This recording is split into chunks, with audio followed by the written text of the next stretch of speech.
O outro não consegue acessar tudo que eu sou, como eu gosto sempre de dizer, porque eu sou um totalmente outro. O outro é um totalmente outro. Por mais que eu esteja ao lado daquela pessoa, eu não tenho como acessar a totalidade dela. E essa incapacidade de ser acessado na nossa totalidade gera uma solidão, uma sensação de ser só. Porque é aquele momento em que você não tem palavras para definir o que você sente. Essa é a solidão. É aquele sentimento que nem você entende. É aquela mágoa que nem você compreende porque tem. É neste lugar de solidão que moram todos esses sentimentos que são muitas vezes difíceis de serem entendidos. Agora, é interessante que a sociedade moderna tem acentuado muito essa sensação de solidão, pelas características que são próprias dos dias de hoje, né? A dificuldade dos vínculos, como nós já falamos em outros momentos também, a facilidade com que as pessoas se desprezam, com que elas se trocam, a falta de fidelidade, a falta de confiança, muitas vezes a falta de verdade na relação. Isso aprofunda muitas vezes essa solidão. Faz com que a gente se sinta cada vez mais solitários. E volto a dizer, não é essa solidão de você não ter alguém ao lado. Não, estou falando daquela que você experimenta de maneira inevitável, mesmo que você esteja rodeado de pessoas. Até na abertura do livro, eu estou escrevendo um texto para colocar lá. Eu estava pensando nisso ontem. Estava escrevendo lá. Não há cuidado humano que possa nos socorrer desta sensação de solidão. Eu acho que é a solidão que nós vamos experimentar na hora da morte, né? Que é quando você, mesmo que você tenha um médico segurando na sua mão, mesmo que você tenha um amigo, uma mãe, você vai só. E eu não estou negando aqui a dimensão espiritual, não. Eu estou falando da matéria. É deste corpo que tem fim. Deste corpo que padece solitário, né? Aí a fé nos ajuda a entender que essa experiência será vivida na presença de Deus e que Ele nos dá o suporte, o conforto, né? A força para ultrapassar essa fronteira. Tudo bem, a fé nos ensina isso. Agora, antropologicamente, nós vamos enfrentar isso de maneira muito dura. Agora, como é que eu posso fazer para que essa orfandade, essa solidão, não venha retirar as minhas esperanças? Como aqui, né?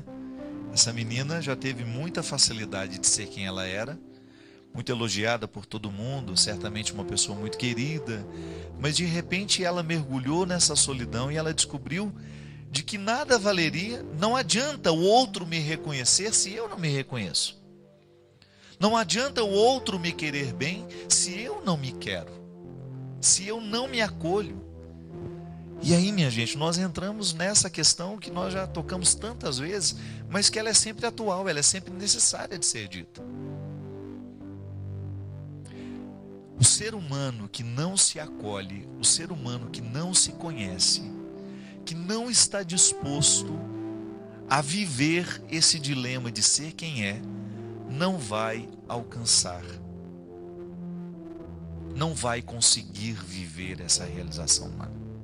Ele vai se perder, porque o mundo de hoje tem dificultado cada vez mais este autoconhecimento. Nós não podemos ser superficiais. Nós precisamos superar cada vez mais este conforto que o autodesconhecimento pode nos trazer. Porque a falta de conhecimento, a falta de autoconhecimento, né, ela pode gerar um conforto temporário. Eu não estou nem aí com os meus problemas, eu quero mais é viver minha vida, eu quero mais é tocar o meu dia a dia, deixa os problemas, outro dia eu resolvo. Pois é, mais cedo ou mais tarde a vida vai nos cobrar. Por isso que o autoconhecimento, e a gente começa aprendendo isso desde criança, quando a gente é bem orientado para esse processo, ele vai criar adultos mais dispostos e mais com uma imunidade um pouco melhor, né? Para dar conta dessa vida. Porque se você não toma cuidado, se você não se percebe, você corre o risco de arrastar todos os dilemas que deveriam ter sido resolvidos na adolescência para a juventude. E da juventude para a idade madura e depois para a velhice.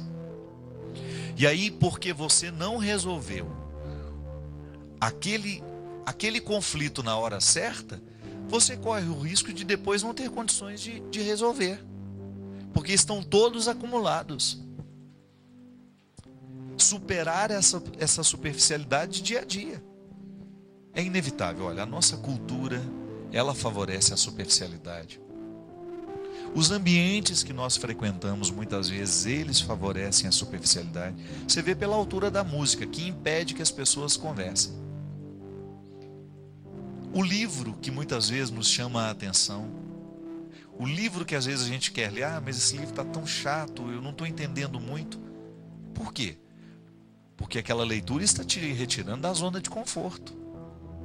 Eu gosto muito de ler coisas que eu não entendo no primeiro momento. Porque eu saio da minha zona de conforto. Ler aquilo que eu já sei, que sentido tem isso? Eu preciso o tempo todo sair da minha zona de conforto. E isso é existencial. Se eu quiser dar conta de mim, se eu quiser lidar melhor comigo, eu tenho que sair da minha zona de conforto. E como é que eu saio da minha zona de conforto?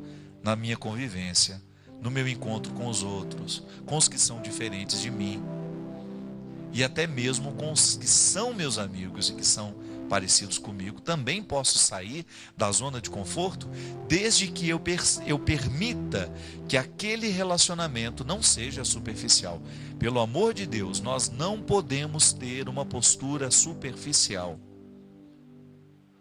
O nosso desejo tem que ser alcançar sempre o mais profundo de nós mesmos. Eu preciso me motivar a querer ir mergulhando cada vez mais em águas mais profundas. É a proposta de João Paulo II naquele tempo, que ainda continua atual. A proposta de Jesus para nós é essa: vamos sair da margem, vamos aprofundar. O nosso processo de fé pode nos favorecer isso. Porque se a gente não aprofunda, minha gente, nós não saberemos entender essa solidão e não saberemos administrá-la. A superficialidade, ela não favorece a experiência da solidão. Isso é um fato comum. Eu não suporto ficar sozinho. Isso não pode. Eu não suporto parar de trabalhar. Eu não suporto ficar quieto. Que isso? Ah, mas eu sou assim. É aí que está a zona de conforto. A palavra eu sou assim, ela significa a zona de conforto. Mas quem disse que você tem que ficar assim a vida inteira?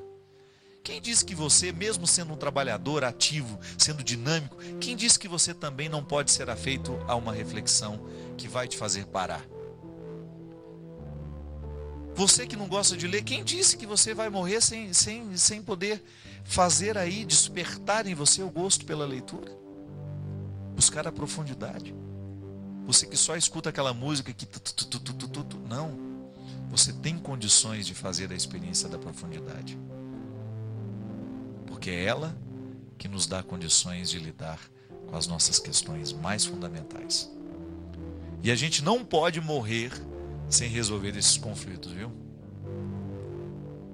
Eu quero sempre oferecer o programa de direção espiritual como uma oportunidade para a gente aprofundar essas questões humanas. Para a gente poder refletir a vida.